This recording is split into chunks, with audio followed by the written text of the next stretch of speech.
Welcome to the Economist in Your Ear podcast. Have you ever looked at a company's stock price and wondered, how can that possibly be worth so much? Or maybe, what hidden potential am I missing here? Today, we're dissecting a fascinating challenge that's been making waves in the tech world, the extraordinary valuation of Palantir. The Economist recently posed a pretty provocative question. Could Palantir be the most overvalued firm of all time? I mean, that's quite a claim. It certainly is a bold statement, and our mission today is really to go beyond that headline, We need to unpack the core arguments, sure, but then apply a more critical lens. We'll use some additional insights to explore what would truly have to be true for Palantir's current price to be considered, well, rational. We'll look at the data, the historical comparisons, the underlying business dynamics, really try to give you a clearer picture. Okay, let's unpack this claim that most overvalued firm of all time. It's definitely attention-grabbing. What exactly is The Economist pointing to that makes this company stand out so much? Well, the article highlights Palantir's, frankly, astonishing market value. It soared to over $430 billion. And when you look at its valuation metrics, they're extreme. For example, its market value is more than 600 times its past year's earnings. Wow, 600 times earnings. That puts it in another league entirely, even compared to other big tech giants. Absolutely. I mean, the article directly compares it to Cisco back at its dot-com bubble peak, March 2000.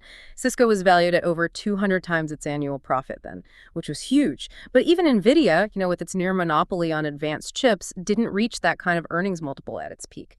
Palantir's is way higher. And if we look at price to sales, that's another common metric for software companies. Right, comparing price to revenue. Exactly. Palantir's multiple there is around 120. Just for context, Google's price to sales ratio peaked at 22 back in 2005. So a massive difference there. Yeah. Okay, what about looking forward, the growth expectations baked into that price? Right, that's key.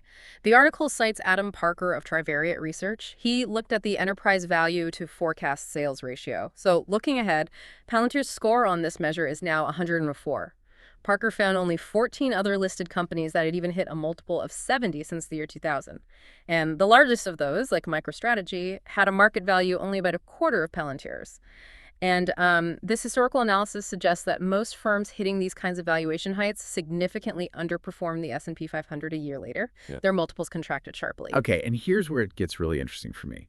The Economist figures that for Palantir's share price just to stay where it is now, while reducing its price-to-sales valuation to only what Google's was at its 2005 peak 22 times, remember, its revenue would need to multiply by 5.6 times. That means an annual growth rate above 40% for the next 5 years straight. Yeah, and what's crucial here, as the article points out, is that while companies like Google, Meta, NVIDIA, they have achieved that kind of sustained growth, they weren't priced to do so in advance. The market didn't fully expect it back then. Palantir's priced that way right now. It suggests there's very, very little margin for error, no allowance for new competitors popping up or scandals or even just growth slowing down a bit. It paints a pretty stark picture, definitely. Yeah. But most overvalued ever? That's such a huge claim. Is it actually supported by the facts, or is there maybe more nuance to this comparison? Are there other examples? That's a really important question, and this is where we need to challenge the narrative a little. While Palantir's multiple is undoubtedly extreme, that claim of most overvalued ever, it's a bit shaky if you look closely at the facts. Other companies have actually reached higher revenue multiples in recent history.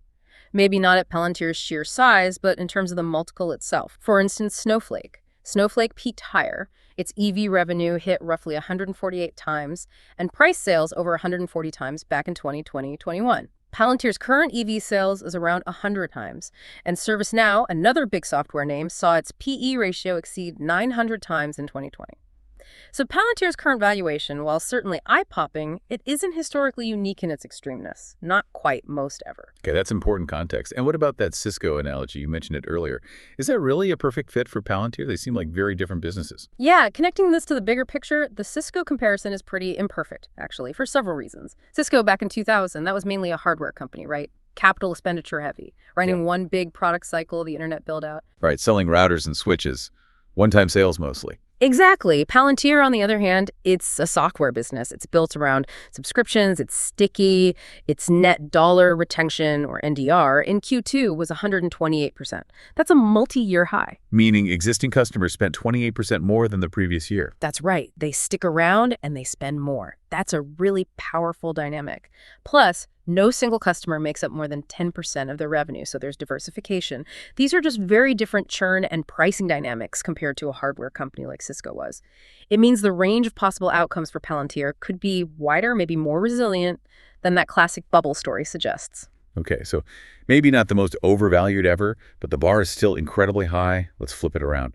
What exactly would have to go right for Palantir to actually grow into this valuation? What's the bull case?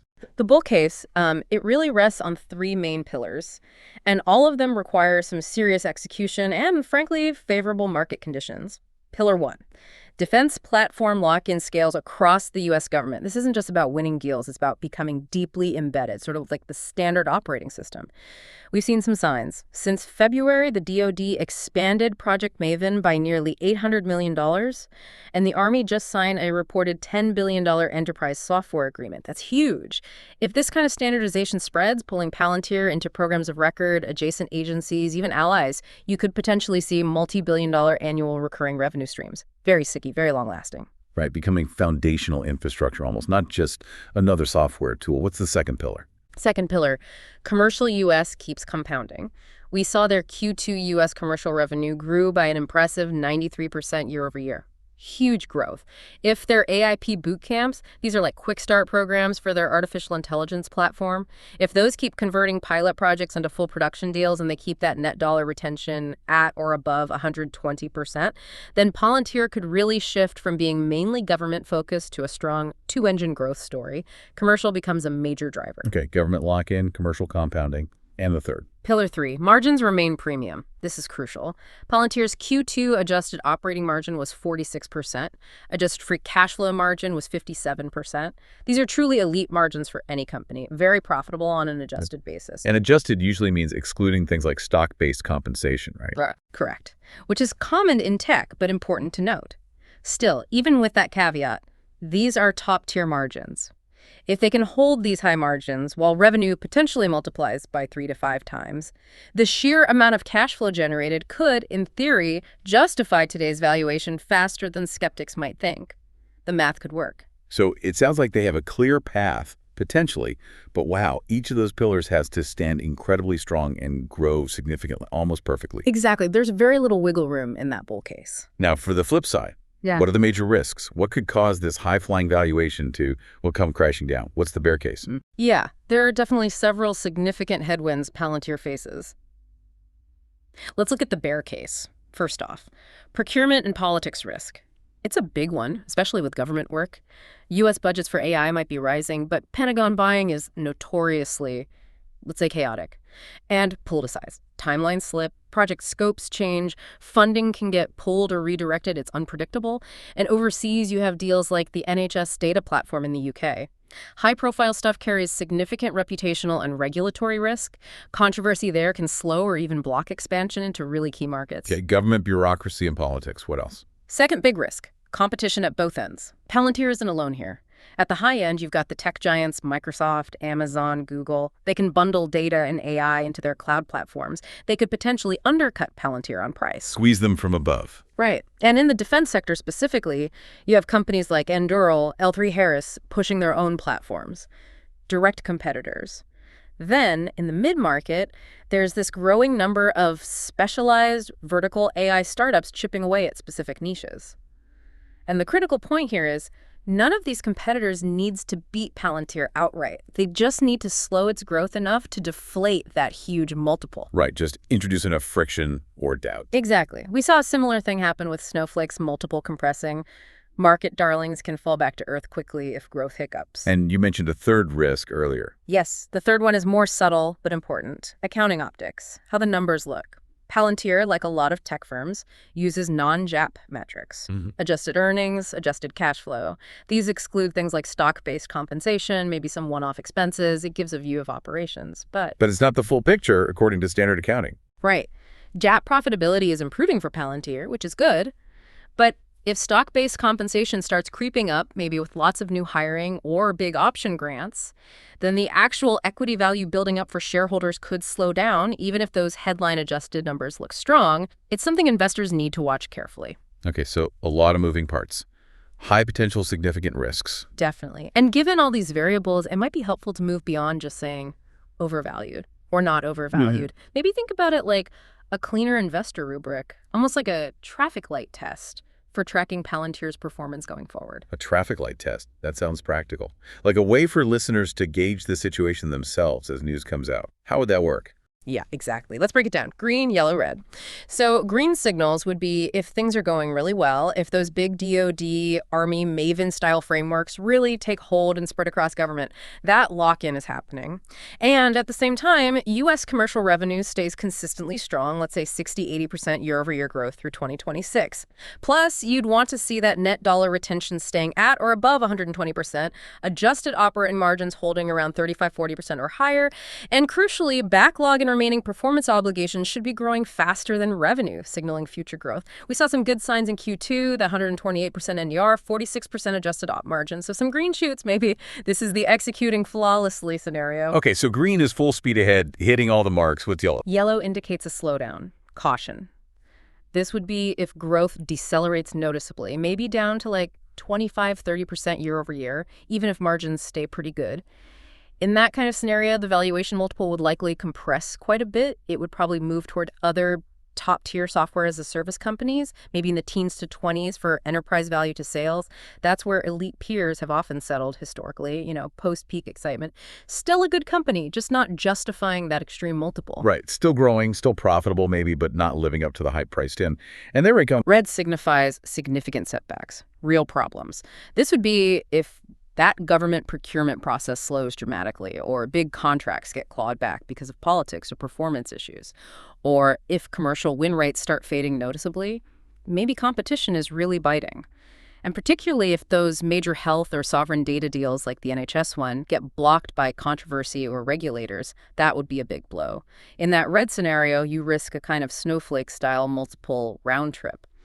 The valuation could drop significantly very quickly as the market fundamentally re-rates the company's future. So putting it all together, what does this mean for Palantir? And maybe more importantly for you, the listener, trying to make sense of it all. It seems clear. The economist is right about one thing.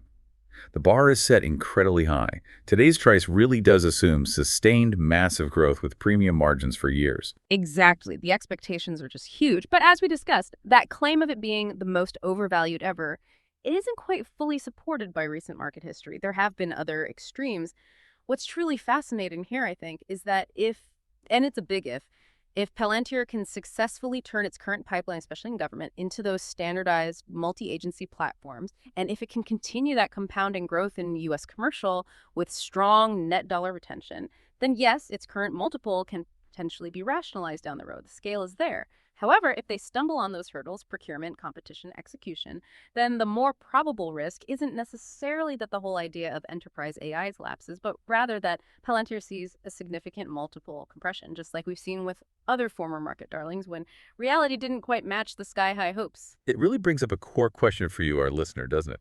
How do you weigh this unprecedented potential of these powerful AI platforms, Palantir's unique positioning against those hard-learned historical lessons about valuation exuberance? And thinking about that traffic light test, what specific indicators would you watch most closely now to decide if Palantir is heading towards that green light, a yellow caution, or maybe a red stop sign? We hope this analysis gives you a sharper lens, a better framework for forming your own informed perspective on this really compelling high-stakes story.